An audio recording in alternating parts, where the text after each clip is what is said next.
Hi everyone, in this video I will show you how to create a payment link on PayPal.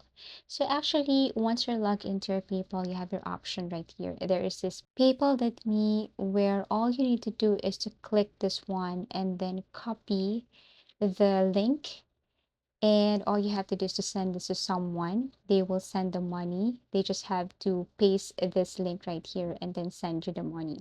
That is the first method or first way on how to basically create a payment link. And the other way is by tapping this request money.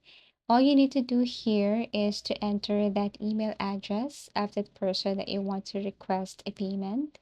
You can add up to 20 email address here or username. And once done, and then basically you have to simply enter their phone number or address. And then once done, then you need to enter the amount or add the amount to your link. For example, $25 and so on. And then after that, just proceed, and then you will see the request now.